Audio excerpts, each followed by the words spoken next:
Assalamualaikum warahmatullahi wabarakatuh. Hai teman-teman semua, kembali lagi bersama aku Alina Oktavianti dan di sini aku ditemani oleh dua rekan kelompok aku, ada Peggy Melati dan juga Dea Azara. So, pada kesempatan kali ini kami akan membahas mengenai medan listrik. Kita langsung ke materinya yuk. Pengertian medan listrik. Medan listrik adalah dampak yang terjadi oleh adanya muatan listrik, misalnya pada elektron, ion, maupun proton dalam ruangan yang ada di sekelilingnya. Medan listrik mempunyai satuan N per C atau Newton per Coulomb.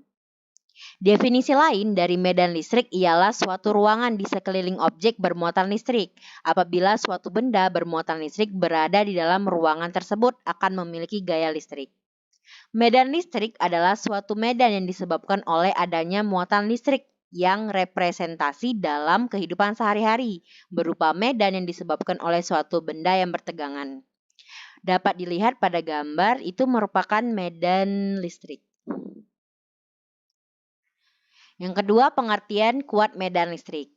Kuat medan listrik di suatu titik yang diakibatkan oleh sumber medan berhubungan dengan gaya yang dialami oleh muatan lain. Kuat medan listrik di suatu titik dapat didefinisikan sebagai harga atau besarnya gaya yang dialami oleh muatan uji sebesar satu satuan atau satu kolom di titik tersebut. Gaya kolom di sekitar suatu muatan listrik akan membentuk medan listrik. Dalam membahas medan listrik, digunakan pengertian kuat medan.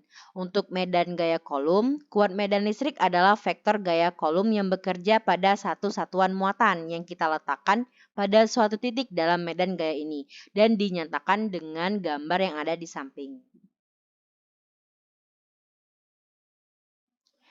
Dari definisi di atas dapat pula dinyatakan dalam bentuk lain bahwa kuat medan listrik di suatu titik adalah sama dengan gaya di titik tersebut dibagi oleh muatan di titik tersebut. Nah, untuk rumusnya tersendiri dapat dilihat pada gambar.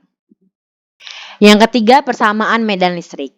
Rumus matematika untuk medan listrik dapat diturunkan melalui hukum Coulomb, yaitu gaya antara dua titik muatan, dengan persamaan F sama dengan Q1 dikali Q2 per R kuadrat dikali R topi.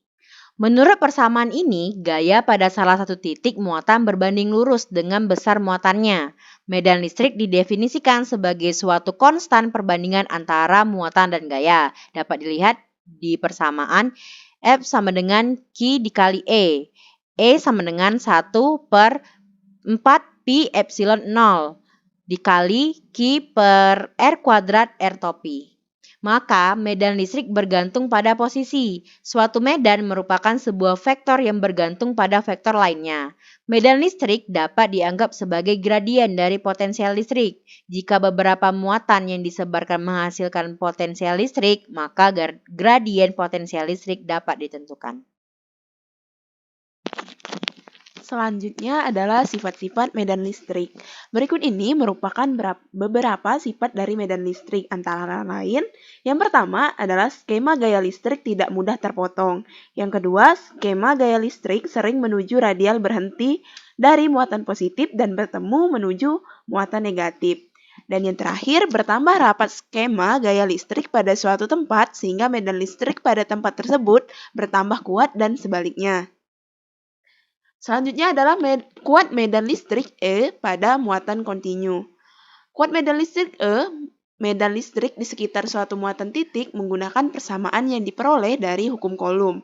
Namun, bagaimana jika sumber muatan bukan muatan titik, misalnya muatan berupa bongkahan, bermuatan yang memiliki volume tertentu. Nah, persamaan untuk muatan kontinu adalah E sama dengan K integral dq per R kuadrat dikali R topi.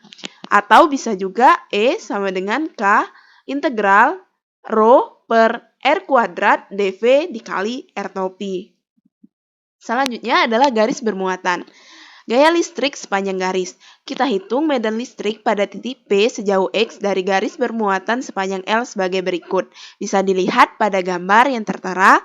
Nah, medan listrik sejauh B dari sumber muatan berbentuk garis sepanjang L dengan menggunakan persamaan E sama dengan K integral dq per R kuadrat dikali R topi. Yang selanjutnya adalah medan listrik tegak lurus pada pusat garis. Sekarang kita hitung medan listrik di titik P pada jarak B tegak lurus garis dengan menempatkan pertengahan garis pada pusat koordinat kartesius. Bisa kita lihat pada gambar di bawah, medan listrik sejauh B tegak lurus garis dari persamaan E sama dengan K di integral dq per R kuadrat dikali R topi. Yang selanjutnya adalah cincin bermuatan.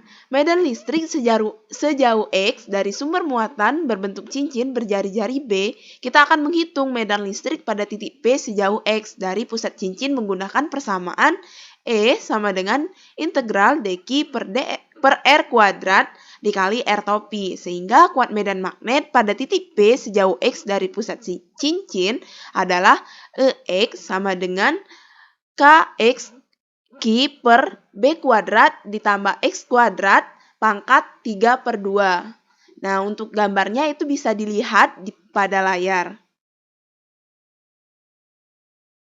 Nah, selanjutnya adalah medan pada pelat tak berhingga. Untuk medan pelat tak hingga, kita bisa menggunakan persamaan dengan menganggap bahwa B sama dengan tak hingga, sehingga persamaan menjadi E sama dengan 2K rho dikali V.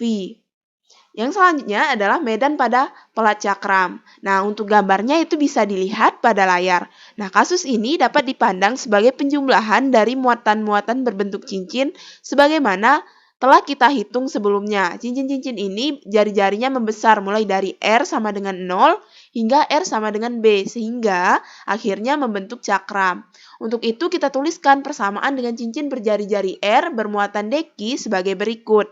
E sama dengan min 2kx rho pi dikali dengan 1 per akar B kuadrat ditambah X kuadrat dikurang dengan 1 per X. Selanjutnya ada penerapan kuat medan listrik nih. Nah, yang pertama itu adalah generator Van de Graaff. Ada gambarnya ya di samping. Jadi, pada generator ini, muatan listrik yang diperoleh melalui cara menggosok.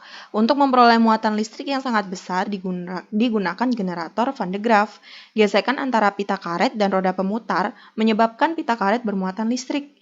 Muatan listrik ini ditampung pada bola logam. Kemudian distribusi muatan listrik ini terdapat pada permukaan luar bola yang berongga. Di laboratorium, penelitian biasa dipakai mesin pembangkit listrik yang bernama generator Van de Graaff. Lalu ada cat semprot nih. Jadi, butiran cat dari aerosol menjadi bermuatan ketika bergesekan dengan mulut pipa semprot dan udara. Bila benda yang dicat diberi muatan berlawanan, maka butiran cat akan tertarik ke badan benda dan metode ini sangat efektif, efisien, serta murah. Lalu ada mesin fotokopi. Mesin fotokopi menggunakan daya tarik muatan listrik berbeda. Suatu pola muatan positif pada plat tadi mencitrakan bidang hitam yang akan digandakan, menarik partikel bermuatan negatif dari bubuk hitam halus yang disebut toner, kemudian toner tersebut jadi bermuatan negatif karena berhubungan dengan butir-butir gelas kecil dibagi pengembang. Selanjutnya di sini kami memiliki suatu contoh soal ya. Yang nomor 1 itu, carilah medan listrik pada sumbu muatan berbentuk cincin dengan jari-jari R dan kerapatan muatan merata sebesar rho C per M. Itu adalah gambarnya.